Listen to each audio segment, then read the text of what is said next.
नमस्कार, आप देख रहे हैं सुपर प्राइम टाइम। मैं हूं आपके साथ प्रीति रघुनंदन। सुपर प्राइम टाइम की शुरुआत आज बहुत बड़ी खबर के साथ हम करने जा रहे हैं। यूरोप से लेकर अरब तक विश्व युद्ध की लपटें प्रचंड हो चुकी हैं। 13 जनवरी का दिन बहुत विध्वंसक साबित हुआ है। यूक्रेन ने रूस के सेंट पीटर्सबर्ग शहर को भारी नुकसान पहुंचाया है। सेंट पीटर्सबर्ग यानी पुतिन के गृह नगर में 25 एकड़ का एक वेयरहाउस धधक उठा। आशंका है कि इस आगजनी के पीछे यूक्रेन के जासूसों का हाथ है। यूरोप में यूक्रेन के क्रीवी री शहर पर रूस ने 30 हाइपरसोनिक मिसाइलें हमले किए हैं और क्रीवी री यूक्रेन के राष्ट्रपति वोलोदिमीर ज़ेलेंस्की का गृह नगर है। अरब में इजराइल पर एक बार फिर हमास ने 7 अक्टूबर जैसे हमले की कोशिश की है। हमास के कुछ लड़ाकों ने इजराइल का बॉर्डर तोड़कर हमले किए हैं और इन हमलों में इजराइल के 5 लोगों की मौत हो गई है। लाल सागर हूती के मिसाइल हमलों से धधक रहा है। 13 जनवरी को एक बार फिर हूती ने लाल सागर में मिसाइल हमला किया है। हूती ने एक मालवाहक जहाज को मिसाइल से टारगेट किया है। लाल सागर में हूती के हमले के बाद अमेरिका ने लगातार दूसरे दिन हूती पर बड़ा पलटवार करते हुए कई मिसाइल हमले किए हैं। अमेरिका के हमलों में यमन की धरती पर बने हूती के रडार सेंटर और कमांड पोस्ट तबाह हो गए हैं। मतलब ये कि दुनिया के 2 क्षेत्रों में विश्व युद्ध की ज्वाला धधक उठी है और यूरोप में पोलैंड बॉर्डर के करीब रूस के हमले और अरब में हूती अमेरिका के बीच वार पलटवार जारी है। यूरोप से लेकर अरब तक पूरा क्षेत्र बारूदी आग में झुलस रहा है और रूस और नेटो के साथ इसके अलावा नेटो देशों की जंग का खतरा अब बढ़ता ही जा रहा है। और इसी के साथ ही हम आपको 5 तस्वीरें दिखाते हैं। महासंग्राम की 5 तस्वीरें इस वक्त आपके सामने हैं और ये महासंग्राम की आशंका को बढ़ावा देती हुई तस्वीरें यूक्रेन का क्रीवी री ही नहीं बल्कि पोलैंड बॉर्डर के पास बसा लवीव शहर भी रूसी मिसाइल हमलों से दहल उठा है। सेंट पीटर्सबर्ग में यूक्रेन के जासूसों ने कितनी बड़ी तबाही मचाई है, ये तस्वीरें बता रही हैं। इजराइल एक बार फिर 7 अक्टूबर जैसे हमलों का शिकार होने से बचा है क्योंकि वक्त पर आईडीएफ ने हमास लड़ाकों को ढेर कर दिया।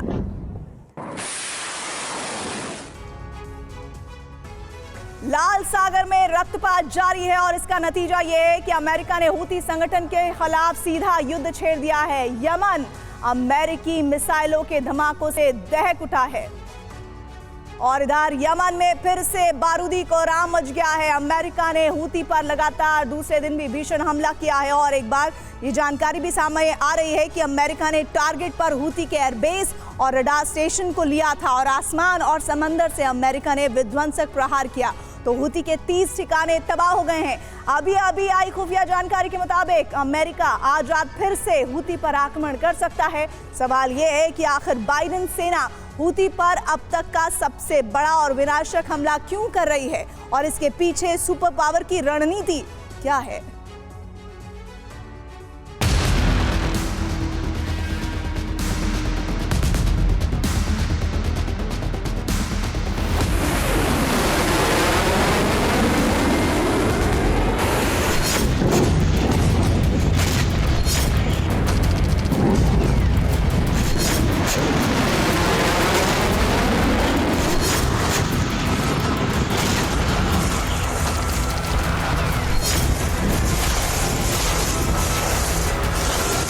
Say that they continue to act, behave as they do, and respond. लगातार दूसरे दिन हूती पर इस तरह से बारूदी वज्रपात हुआ।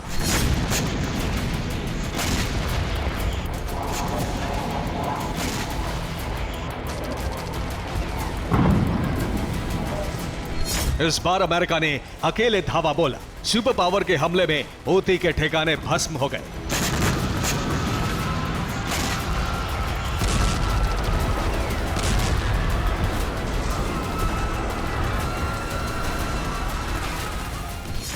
जनवरी 2024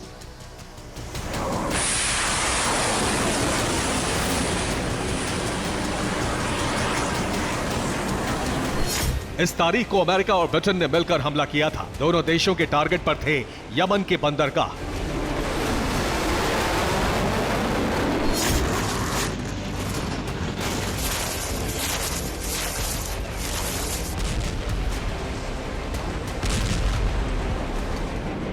13 जनवरी 2024।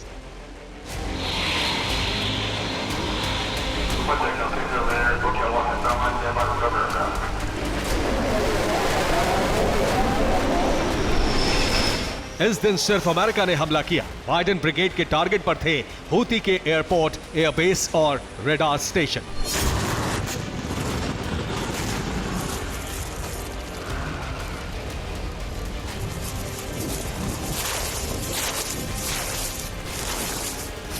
अमेरिकी सेना ने कुछ ही घंटों के अंदर यमन में 30 टारगेट पर विध्वंसक हमले किए। अमेरिका के महाप्रहार से यमन में मौजूद हूती के ठिकानों का पूरी तरह से संहार हो गया है।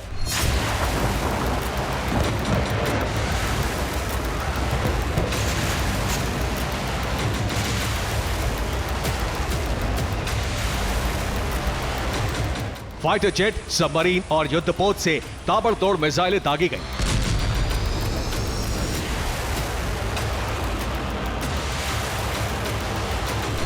इस एयर स्ट्राइक का नतीजा यह हुआ कि लगातार दूसरे दिन हूती के एयरपोर्ट, एयरबेस और रडार स्टेशन तबाह हो गए।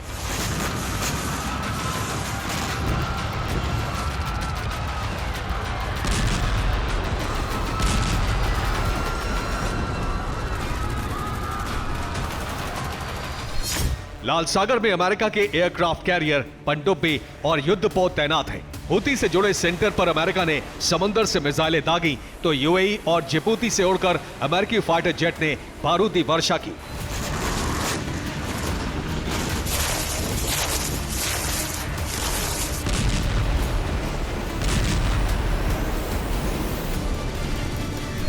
हमले को लेकर अमेरिका की तरफ से बयान आया है। इसमें ऐलान किया गया है कि दूसरे दिन अमेरिका ने हूती से जुड़े 30 टारगेट को समाप्त कर दिया।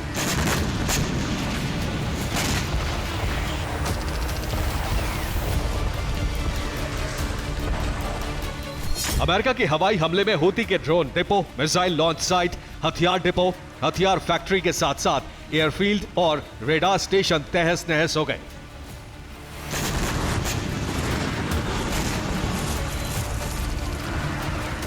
सबसे ज्यादा हमले एयरबेस और रेडार स्टेशन पर हुए। अमेरिका के टारगेट पर इस बार हूती के एयरबेस और रेडार सेंटर थे। इन्हीं की मदद से हूती लगातार हमले कर रहा था,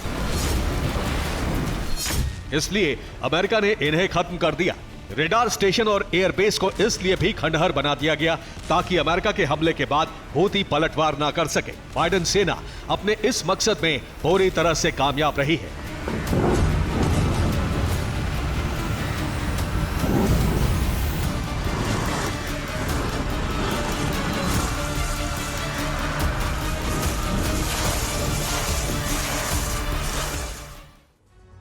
हूती पर अमेरिका ने जो दूसरे दिन हमला किया उसमें हूती के 5 एयरपोर्ट को नुकसान हुआ। ये एयरपोर्ट कौन कौन से हैं ये अब ये जान लेते हैं। यमन की राजधानी सना में जो एयरपोर्ट था उसका एक बड़ा हिस्सा जल गया है। होदेइदा एयरबेस पर भी अमेरिका ने मिसाइल वर्षा की। हमले में हूती के कई एयरक्राफ्ट को नुकसान पहुंचा। ताइज एयरबेस पर भी बमबारी हुई। हमले में एयरबेस के रनवे को नुकसान पहुंचा।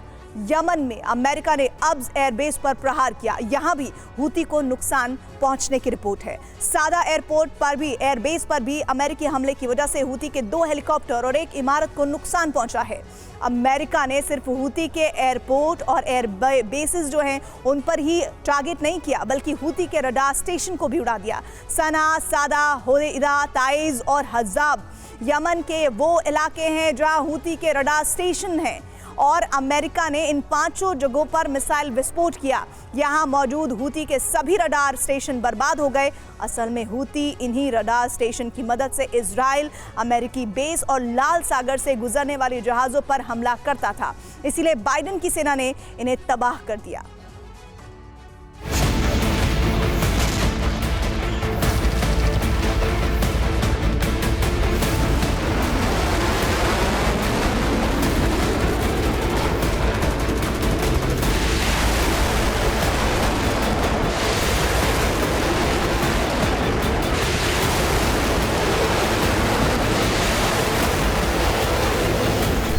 अमेरिका ने यमन के एयरपोर्ट को कैसे तबाह किया, अब इसकी सैटेलाइट तस्वीर देखिए।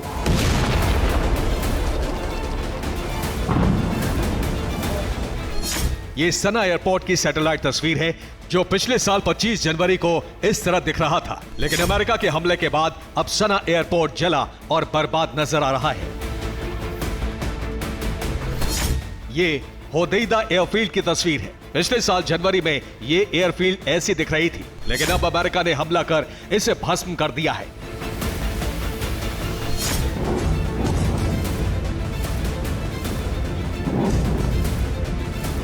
अमेरिका के हमले के बाद यमन में त्राहिमाम मचा हुआ है। हूती बदले की हुंकार भर रहे हैं, लेकिन बाइडेन ने ऐलान कर दिया है कि अगर हूती ने हमले की हिमाकत की तो अमेरिका उसका वजूद मिटा देगा।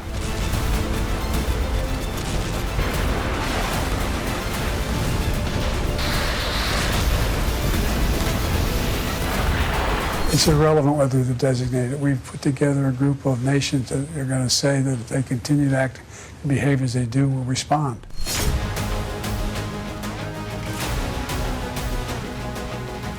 बाइडेन ने जो कहा, अमेरिकी सेना यमन में वही कर रही है। ईरानी प्रॉक्सी हूती की कब्र खोद रही है।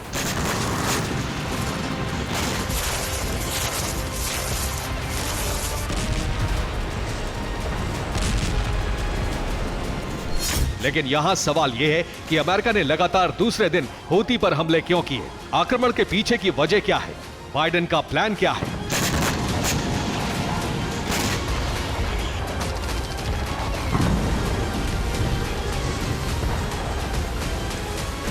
दरअसल हूती पर हमले कर अमेरिका एक साथ 2 लक्ष्य हासिल करना चाहता है।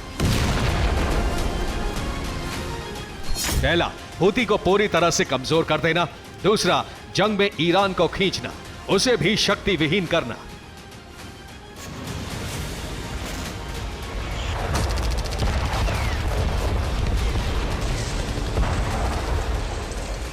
अमेरिका के करीबी सऊदी अरब और अरब के दूसरे मित्र देशों पर खतरा लगातार बढ़ता जा रहा था। यह खतरा ईरान और उसके प्रॉक्सी की वजह से बढ़ रहा था। इसी खतरे को खत्म करने के लिए अमेरिका हूती पर अब तक का सबसे बड़ा आक्रमण करने को मजबूर हुआ।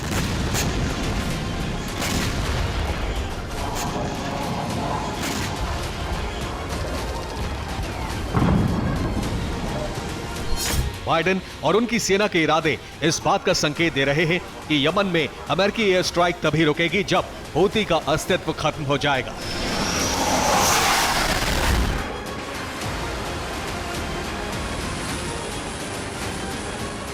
Bureau report, TV9, Bharatvarsh.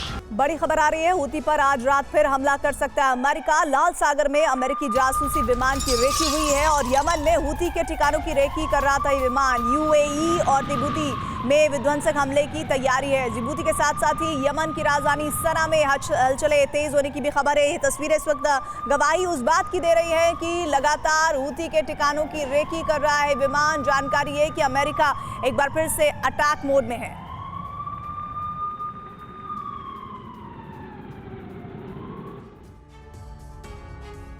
America और ब्रिटेन ने हूती पर मिसाइल हमले करके एक बड़ी जंग का मोर्चा खोल दिया है। अमेरिका और ब्रिटेन ये जंग किसी देश से नहीं बल्कि एक मिलिटेंट संगठन से लड़ रहे हैं और ये दुनिया के सबसे शक्तिशाली मिलिटेंट ग्रुप में से एक है। हूती की शक्ति की तुलना किसी छोटे से अफ्रीकी देश से की जाए तो उससे ज्यादा ताकतवर हूती क्लाशनिकोव राइफल से जंग लड़ने वाले संगठन से एडवांस और फ्यूचर वेपन्स रखने वाला संगठन बन चुका है। MI6 की रिपोर्ट है कि हूती का प्लान अमेरिका और ब्रिटेन के युद्धपोत पर हमला करने की है और इसके लिए उसने अंडर वाटर हथियारों की बड़ी खेप तैयार की है।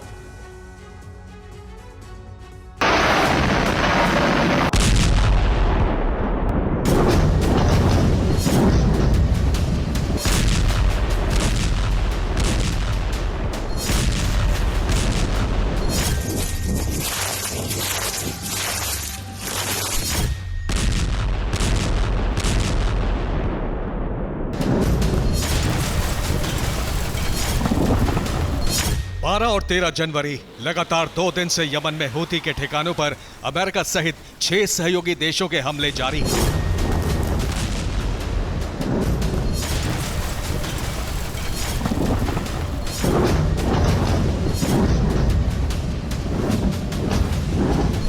दो 2015 में सऊदी अरब से जंग के बाद यह हूती के खिलाफ सबसे बड़ा हमला है जिसमें इस संगठन को भारी नुकसान उठाना पड़ा है।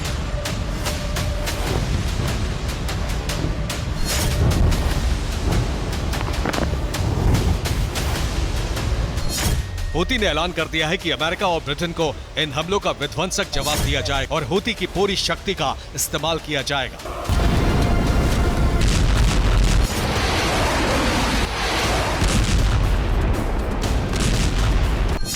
अल्लाह का आदेश है कि जो तुम्हारे ऊपर हमला करे उसके ऊपर उसी तरह पलटवार करो। हम जमीन और सागर दोनों जगह मौजूद खतरे को खत्म कर देंगे।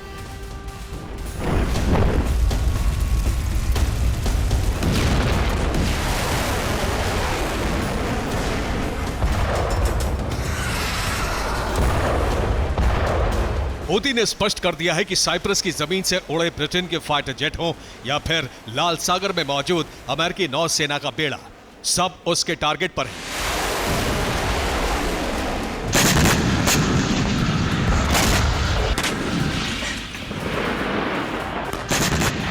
हूती के प्रतिशोध की शुरुआत हो चुकी है।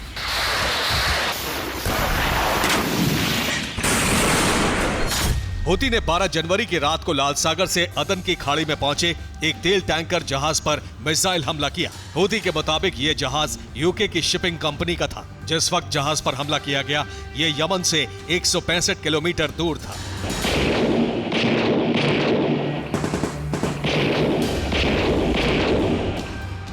हूती ने ऐलान कर दिया है कि अमेरिका पर पूरी ताकत के साथ पलटवार किया जाएगा। हूती असॉल्ट राइफलों से जंग लड़ने वाला संगठन नहीं है, बल्कि उसके पास आज के दौर के आधुनिक हथियार हैं, सैन्य वाहन हैं, मिसाइलें हैं।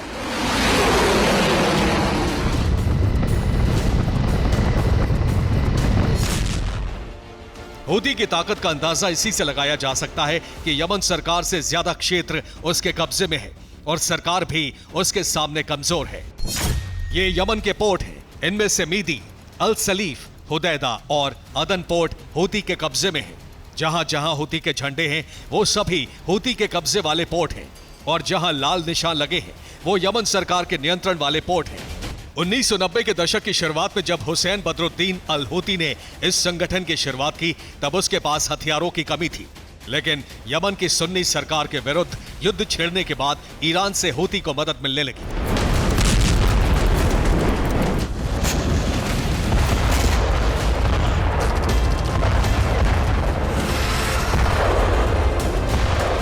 उसके बाद हूती की ताकत में इजाफा होता गया और आज उसके जखीरे में एक देश की सेना जैसे घातक हथियार हैं और इन्हीं हथियारों से वो अमेरिका और ब्रिटेन के लाल सागर बेड़े पर हमले की तैयारी कर चुका है।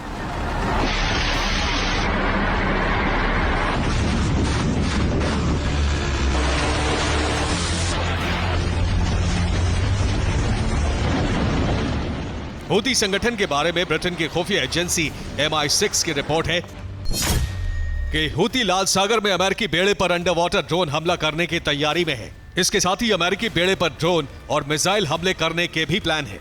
साइप्रस में ब्रिटेन के अक्रोतीरी एयरबेस पर गुरिल्ला हमले की तैयारी हो रही है।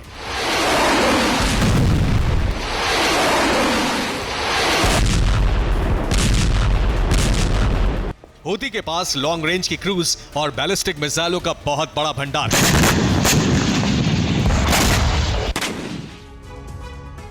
हूती के पास ईरान से मिला शायद 136 आत्मघाती ड्रोन है। इस ड्रोन की रेंज 2200 किलोमीटर तक है।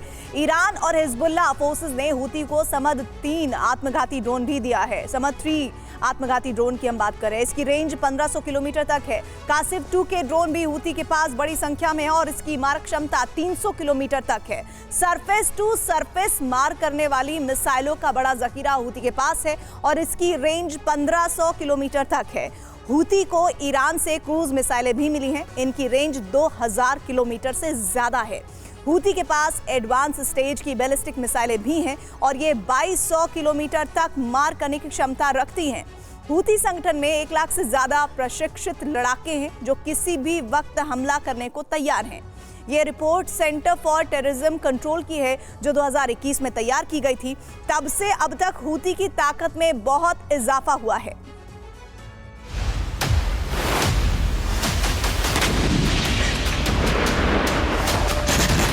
हूती ड्रोन और मिसाइल हमलों के साथ साथ अंडर वाटर ड्रोन से भी हमले का ऑपरेशन डिजाइन कर चुका है।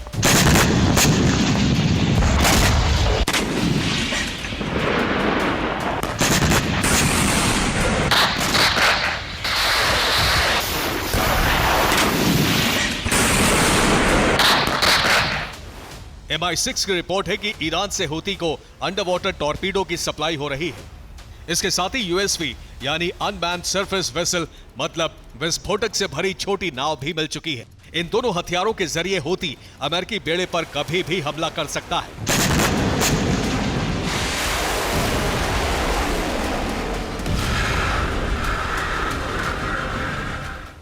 हूती की इंजीनियरिंग विंग ने अपने टॉर्पीडो भी डिजाइन किए हैं।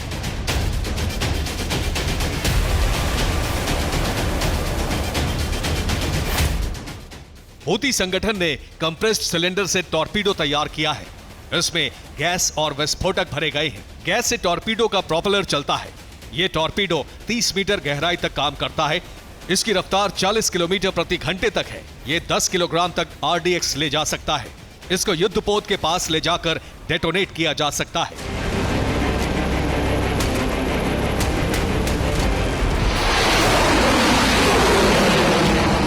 इसके अलावा यूक्रेन की तरह हूती भी USV का इस्तेमाल कर सकता है।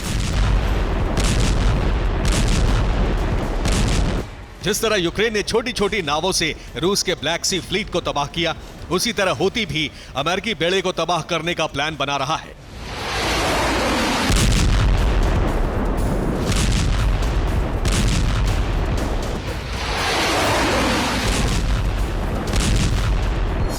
हूती अगर ईरानी हथियारों से अमेरिकी बेड़े पर हमले में कामयाब हो गया तो यह US नेवी के लिए सबसे बड़ा झटका होगा और इस हमले के साथ ही अरब में महासंग्राम की शुरुआत हो जाएगी।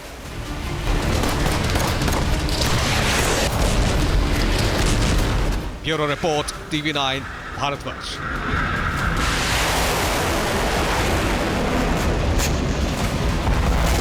बड़ी खबर, हूती पर हमले के बाद ईरान का बड़ा कदम। ईरान ने बॉर्डर पर मिसाइल और ड्रोन तैनात किए हैं। अमेरिकी आक्रमण को देखते हुए ईरान का फैसला, ईरान पर भी हमला कर सकती है अमेरिकी सेना।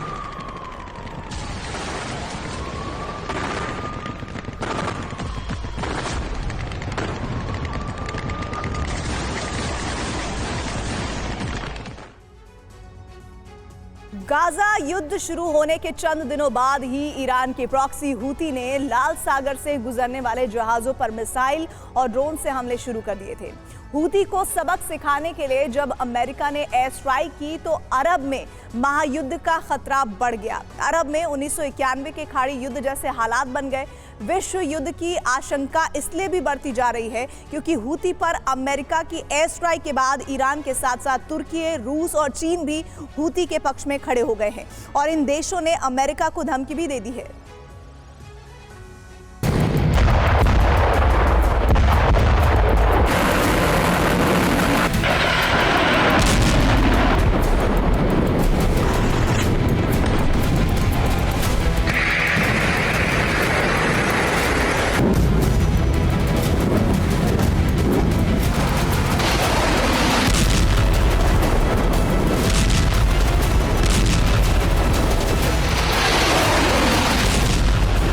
लाल सागर में हूती के हमलों को अमेरिका ने तगड़ा प्रतिशोध लिया।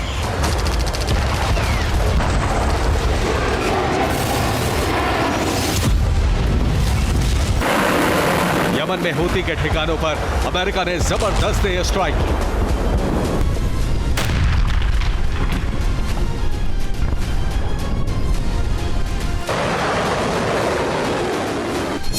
अमेरिका ने हूती के 30 लोकेशन पर बमबारी की और हूती के 60 ठिकानों को तबाह कर डाला। 2 दिनों के अंदर हूती के 100 से ज्यादा ठिकाने तबाह हो गए।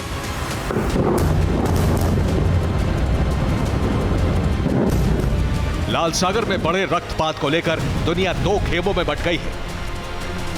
एक तरफ अमेरिका और ब्रिटेन लाल सागर में हूती का कब्रिस्तान बना देना चाहते हैं,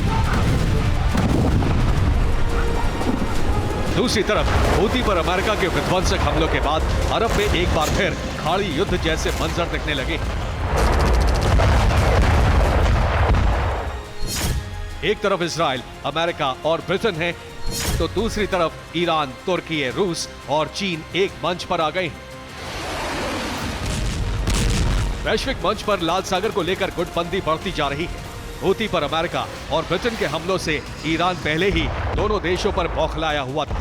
अब तुर्की के राष्ट्रपति एर्दोआन ने भी अमेरिका और ब्रिटेन को चेतावनी दी है। एर्दोआन ने कहा कि अमेरिका ने हूती के खिलाफ हवाई हमला करके लाल सागर को खून के समंदर में बदल दिया है। ईरान के प्रेसिडेंट इब्राहिम रईसी ने भी अमेरिका को हूती पर हमले का हिसाब चुकाने की धमकी दी। हूती पर हमलों के बाद रूस और चीन भी ईरान और तुर्की के सुर में सुर मिला रहे हैं। संयुक्त राष्ट्र सुरक्षा परिषद में रूस ने यमन पर अमेरिका और ब्रिटेन के हमलों को दूसरे देश के खिलाफ सशस्त्र आक्रामकता बताया। वहीं चीन ने कहा यमन पर हमले क्षेत्र में तनाव बढ़ाने वाले हैं।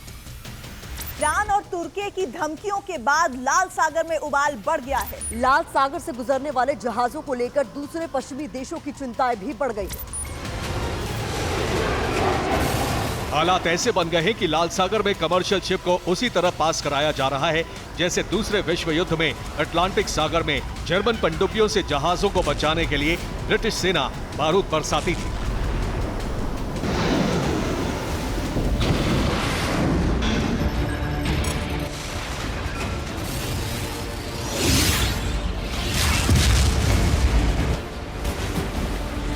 अमेरिकी राष्ट्रपति बाइडेन ने शुक्रवार को ही चेतावनी दी थी कि ईरान के प्रॉक्सी हूती को अंजाम भुगतना पड़ेगा। अमेरिकी नौसेना ने अमेरिका के ध्वज वाले जहाजों को अगले 72 घंटे तक लाल सागर और अदन की खाड़ी में यमन के आसपास के इलाकों से दूर रहने के लिए शुक्रवार को ही अलर्ट कर दिया था।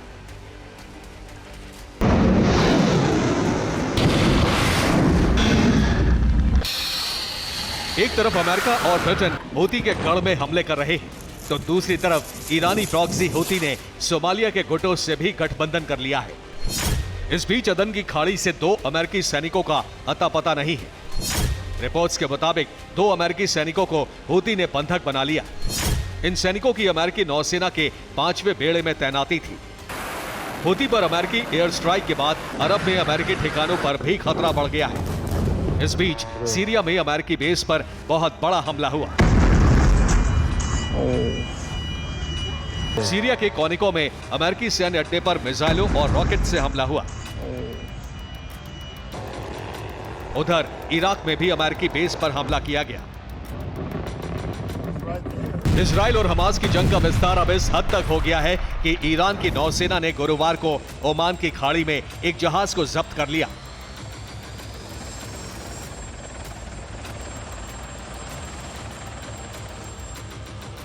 ये वही जहाज बताया गया है जिसे अप्रैल 2022 में अमेरिका ने जब्त किया था। तब इस जहाज का नाम स्वेज राजन था। इसमें लगभग 10 लाख बैरल ईरानी तेल था। इसके बाद ईरान और अमेरिका एक बार फिर आमने सामने आ गए हैं।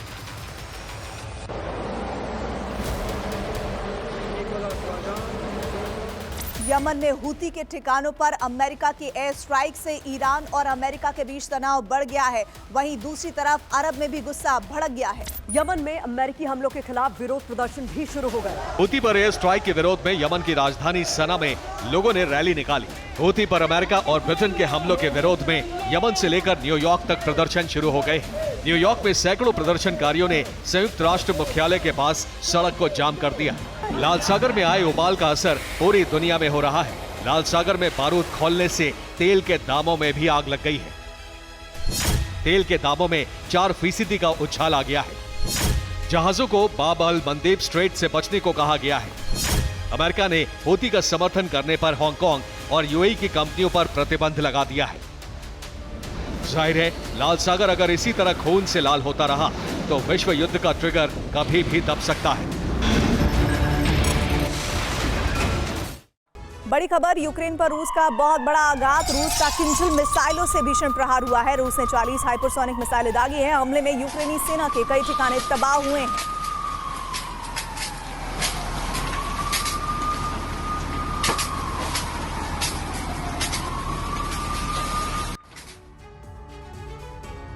पिछले 24 घंटे में रूस यूक्रेन जंग का सबसे विध्वंसक फेज शुरू हो गया है। आधी रात से रूस ने यूक्रेन में जबरदस्त अटैक शुरू कर दिए हैं। यूक्रेन के कई शहरों में मिसाइलों की बारिश हो रही है। यहां तक कि ज़ेलेंस्की का होम टाउन भी नहीं छोड़ा गया है। लेकिन उसके बाद यूक्रेन ने जो किया उसने रशियन आर्मी को हिलाकर रख दिया है। यूक्रेन ने रूस पर खौफनाक काउंटर प्रहार किया। ज़ेलेंस्की ने अपने होम टाउन पर हमले का बदला रूस के सेंट पीटर्सबर्ग को जलाकर लिया। जो खुद पुतिन का होम टाउन है। तो आखिर रूस यूक्रेन ने एक दूसरे को कैसे दहलाया, देखिए स्पेशल रिपोर्ट। पुतिन पैलेस का दहन, जेलेंस्की का घर भस्म।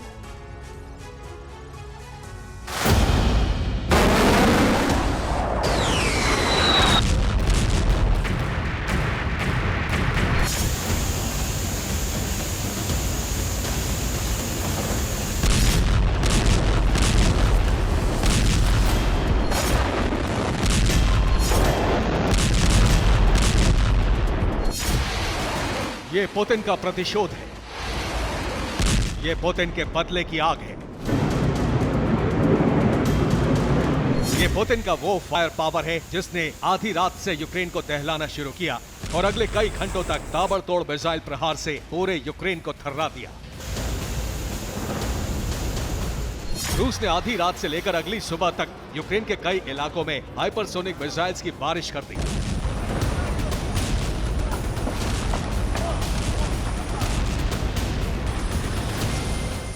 इस बार पुतिन ना जाने किस गुस्से की आग में जलते दिखाई दिए। ऐसा लगा कि एक ही बार में इस जंग पर फुल स्टॉप लगा देंगे। अपने फाइनल असॉल्ट से यूक्रेन से जंग का दी एंड कर देंगे। इस वीडियो को गौर से देखिए। साउथ डोनेस्क में रूस ने आधी रात को book M1 air defence system से मिसाइल प्रहार किया। आधी रात को डोनेस्क की धरती कांप गई, आसमान रोशनी से नहा उठा और डोनेस्क में रहने वाले लोगों में दहशत पसर गई। लेकिन इस अटैक के साथ रूस ने यूक्रेन में बारूदी मिसाइल्स की बौछार कर दी।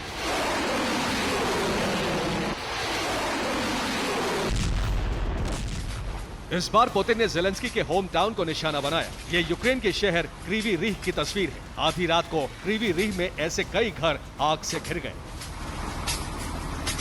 कई घर नेस्तनाबूद हो गए, तो कई घर इस खौफनाक आग में जल उठे। इस शहर में रूस ने एक के बाद एक कई हाइपरसोनिक मिसाइल दाग दी।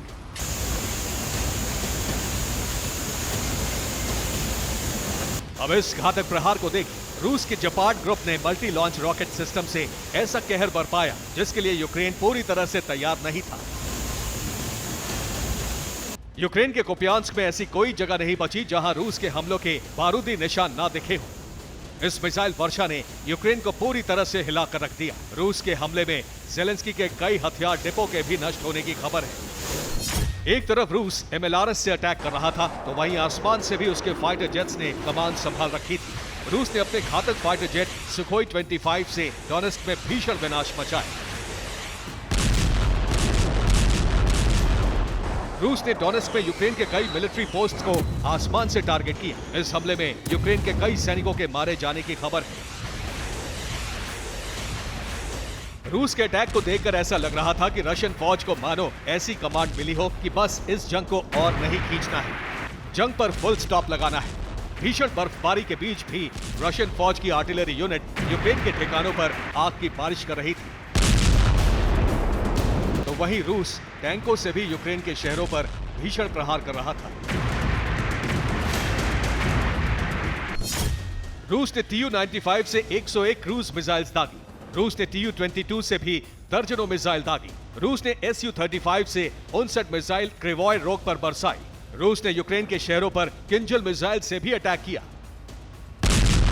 यानी पिछले कुछ दिनों से यूक्रेन में रूस का यह बहुत बड़ा अटैक था। इस अटैक से पहले पुतिन ने कोई डायरेक्ट धमकी तो नहीं दी, लेकिन यूक्रेन भी खामोश नहीं रहा। यूक्रेन ने नेटो से मिले हथियारों के दम पर रूस पर जबरदस्त काउंटर स्ट्राइक की। अगर पुतिन ने जेलेंस्की के होम टाउन को निशाना बनाया, तो जेलेंस्की ने भी बदला पूरा किया। जेलेंस्की ने दुगनी ताकत के साथ पुतिन के होम टाउन सेंट पीटर्सबर्ग पर भीषण प्रहार किया।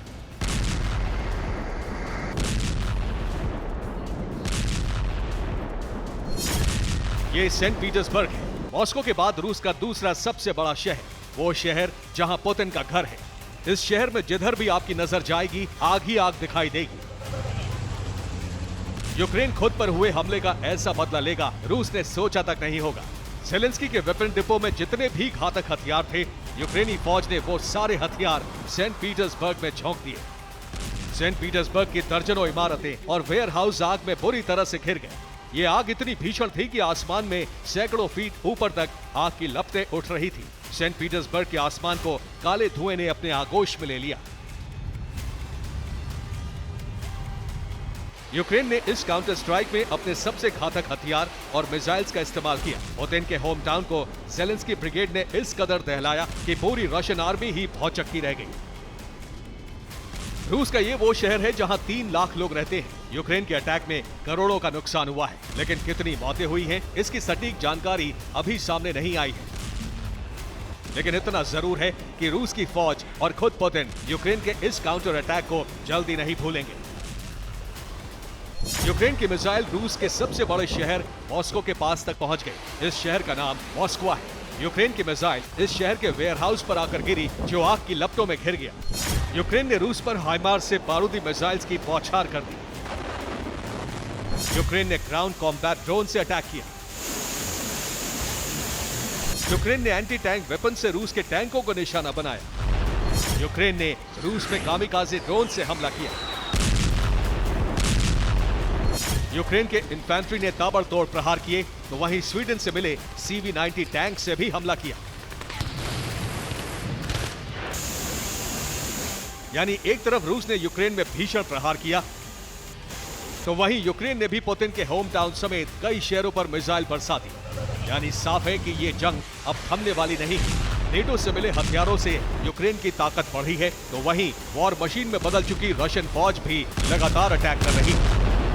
Bureau report, TV9 Bharat. रूसी सेना का बहुत बड़ा विस्फोट होने की जानकारी मिल रही है। हमले में यूक्रेन की इन्फेंट्री तबाह हुई है। रूसी सेना ने ATGM से बोला है दावा, और रूस के हमले का वीडियो इस वक्त आप देख रहे हैं।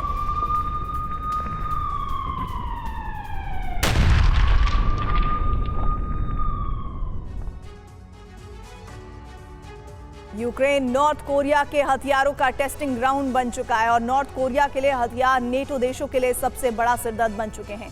यूक्रेन के शहरों पर रूस ने किम जोंग की बैलिस्टिक मिसाइलों से हमले शुरू कर दिए हैं, और इन मिसाइलों को रोकने के लिए यूक्रेन के एयर डिफेंस सिस्टम की मिसाइलें खत्म हो चुकी हैं। यूक्रेन को मदद की तुरंत जरूरत है, और इस मौके पर ब्रिटेन के प्रधानमंत्री ऋषि सुनक ने यूक्रेन के लिए नए हथियार पैकेज का ऐलान किया है। लेकिन सवाल यह है कि क्या ब्रिटेन की मदद से यूक्रेन रूस के हमलों को नाकाम कर पाएगा? क्या नेटो के डिफेंस सिस्टम किम की मिसाइलों को रोक पाएंगे?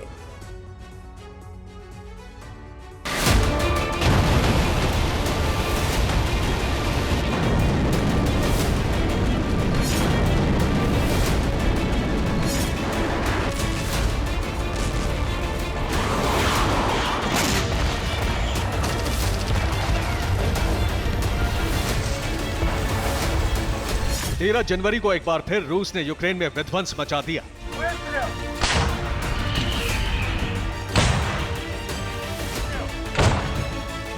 रूस की तरफ से दागी गई मिसाइलें पोलैंड बॉर्डर के करीब लवीव शहर तक पहुंची, और रूस का दावा है कि इन हमलों में यूक्रेन के हथियार गोदाम तबाह कर दिए गए।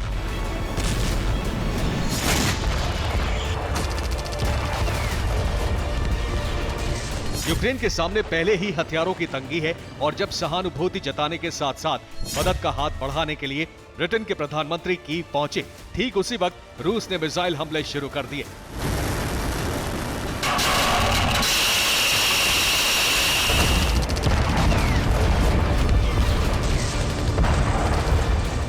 युद्ध के दौरान ब्रिटेन के प्रधानमंत्री ऋषि सुनक पहली बार कीव पहुंचे हैं, और यूक्रेन की संसद वर्खोवना रादा से यूक्रेन के लिए मदद का ऐलान किया।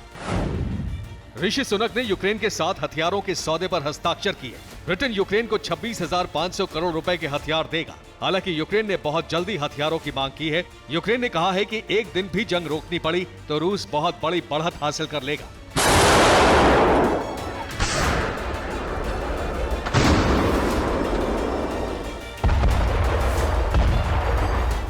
यूक्रेन के हथियार खत्म होते जा रहे हैं। अमेरिका से हथियारों की मदद मिलनी बंद हो चुकी है।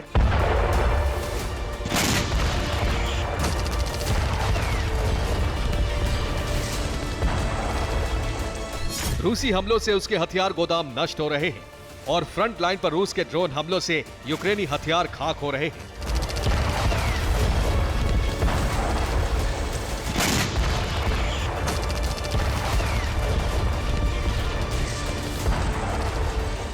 यूक्रेन की चिंता है कि वक्त पर हथियार नहीं मिले तो रूस के सामने घुटने टेकने को मजबूर होना पड़ेगा।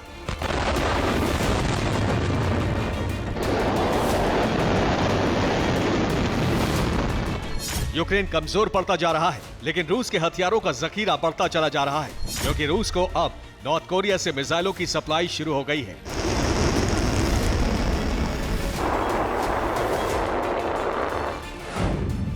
व्हाइट हाउस की रिपोर्ट है कि नॉर्थ कोरिया से बैलिस्टिक मिसाइलें और मिसाइल लॉन्चर रूस पहुंच चुके हैं।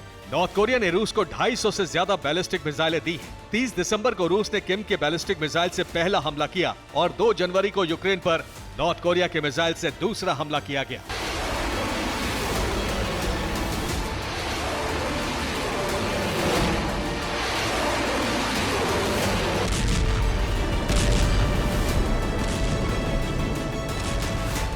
दक्षिण कोरिया की खुफिया एजेंसी की रिपोर्ट है कि यूक्रेन में किम की मिसाइलों की विध्वंसक क्षमता टेस्ट की जा रही है।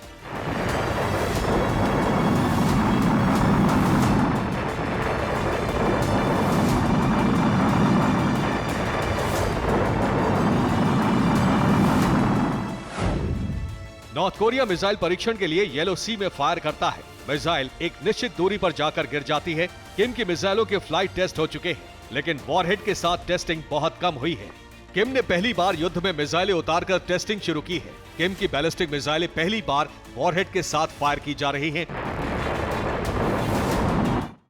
गाजा की जंग में एक बार फिर हमास ने इजराइल के लिए बड़ा संकट पैदा कर दिया। 3 महीनों के बाद हमास ने एक बार फिर इजराइल पर बड़ा हमला किया और बेंजामिन सरकार को दहला दिया। हमास के हमले के जवाब में इजराइल ने भी गाजा में सीरियल अटैक किए। उधर हमास के टॉप लीडर्स को पकड़ने के लिए अमेरिका ने टास्क फोर्स बनाई है, ताकि हमास लीडरशिप को ध्वस्त करके गाजा में संभावित आटमी विनाश को रोका जा सके।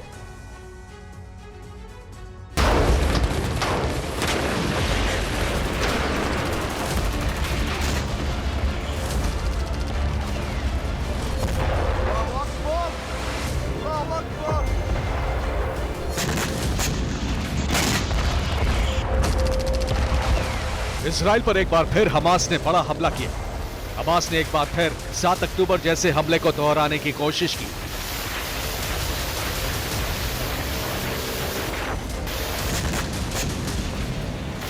हमास के नए हमलों को देखकर इजराइल के लोगों को एक बार फिर 7 अक्टूबर के हमलों की याद आ गई।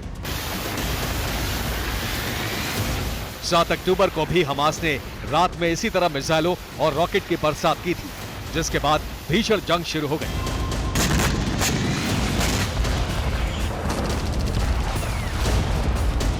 इजराइल पर हमास के नए हमलों से बेंजामिन के लिए नई चिंता भी पैदा हो गई है और नई चुनौती भी। ऐसे में गाजा युद्ध और भीषण हो गया है। शुक्रवार को हमास के नए भीषण हमलों के बाद इजराइल गाजा की जंग में नए कदम उठाएगा और पहले से ज्यादा विध्वंसक हमले करेगा।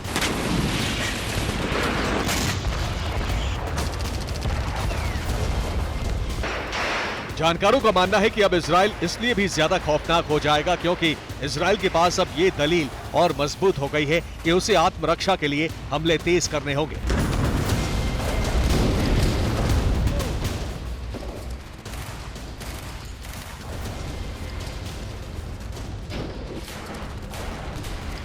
इजराइल पर हमास के नए हमलों के बाद इजराइल ने भी दक्षिणी गाजा में कहर बरपाया। खान यूनिस में इजरायली फोर्स का ऑपरेशन तेज हो गया है।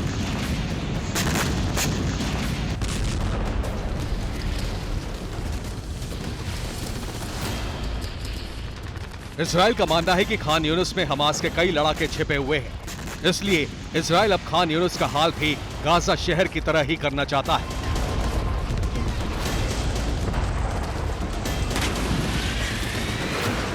उधर वेस्ट बैंक में इजरायली सेना पहले से ही हमास समर्थकों को निशाना बना रही है।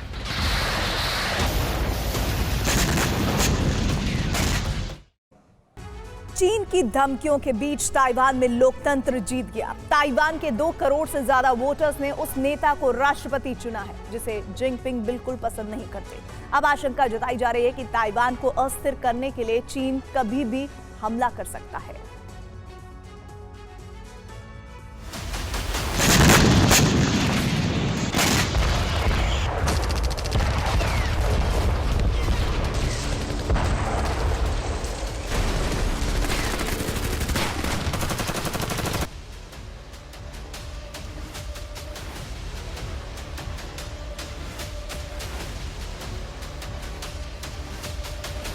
ये तस्वीरें जिनपिंग को चुभ रही हैं।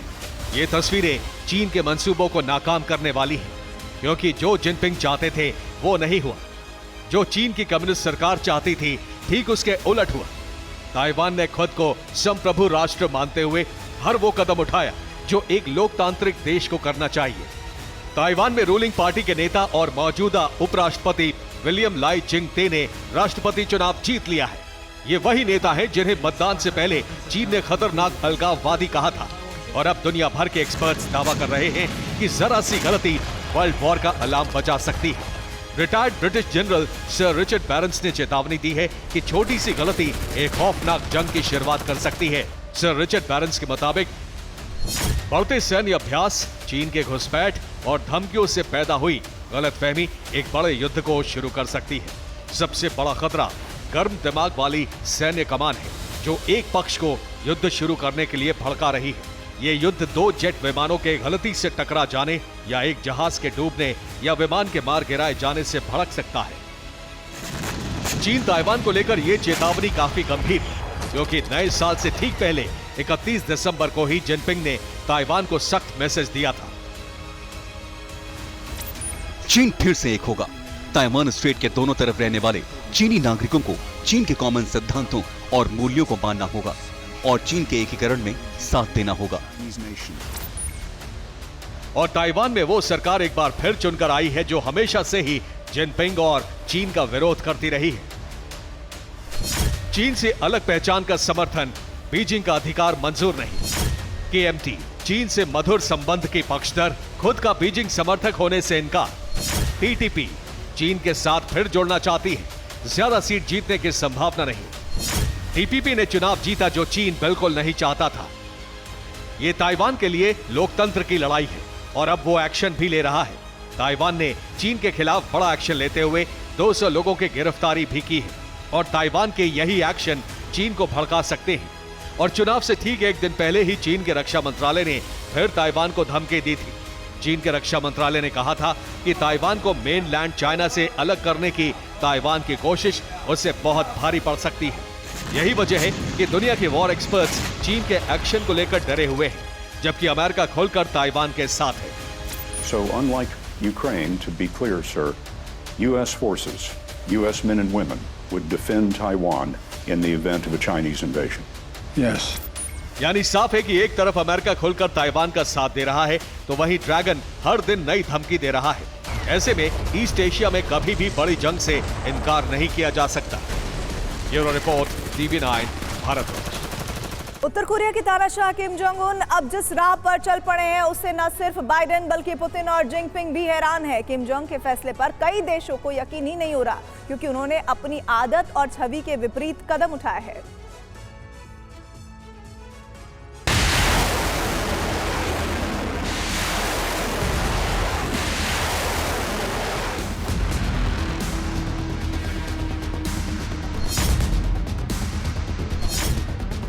उत्तर कोरिया का तानाशाह जो कुछ कर रहा है वो बहुत चौंकाने वाला है। किम जोंग ने जो फैसला किया है उस पर आपको यकीन नहीं होगा। यह रिपोर्ट ना तो किम जोंग के परमाणु विस्फोट से जुड़ी है, ना ही मिसाइल ब्लास्ट से।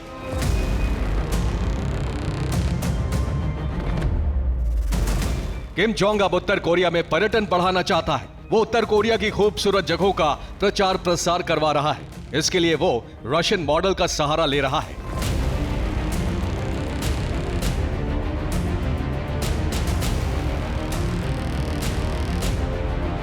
किम ने रूस से बड़ी तादाद में मॉडल्स और सोशल मीडिया इन्फ्लुएंसर्स को उत्तर कोरिया बुलाया है। किम ने इन्हें भारी भरकम पैसे दिए हैं।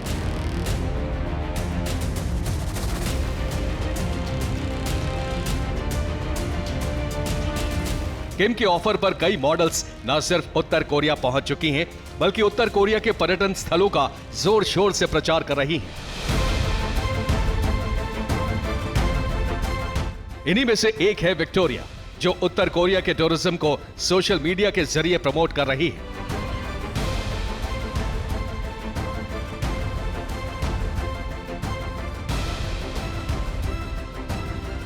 विक्टोरिया ने सोशल मीडिया प्लेटफॉर्म पर इस बाबत कई पोस्ट, वीडियो और तस्वीरें शेयर की हैं।